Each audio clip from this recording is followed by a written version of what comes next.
Сметам дека со оглед дека од 17 обвинети за 16 беше донесена осудителна пресуда.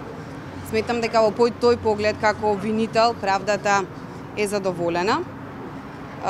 По однос на обвинетиот кој што е ослободен од обвинението со оваа пресуда, можам да кажам дека обвинителството остана на обвинението до завршните зборови, што значи дека сметаме дека истиот го сторил делото, кое што му се става на товар, но сепак оставам простор да ја добиеме првостепената пресуда писмено, да ги видиме сите околности кои што ги ценел судот, па потоа да одлучи обвинителството дали ќе поднесе жалба во овој дел на одлуката или не.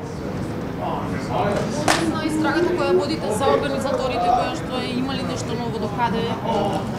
Со оглед на истрагата за организаторите, ќе бидете навремено известени во поглед на новите докази кои што ги прибираме, а во насока да не наштетуваме на самата истрага, па од тие причини ќе оставам простор за дополнителни прашања во друга прилика.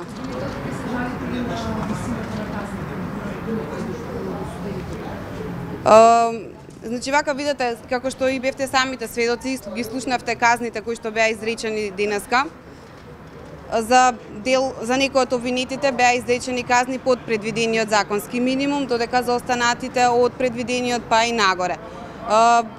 Кога ги погледнете нели како колку е време траењето на висината на секој од тие казни, за некој може ќе речете дека се релативно високи, за некој не, но сепак и тука оставам простор да добиеме писмено пресудата, да видиме точно судот кои околности ги ценел на страна од секој од обвинетите, па потоа ќе биде донесена одлука дали обвинителството ќе се жали за некој од обвинетите по однос на одлуката за казната или пак не.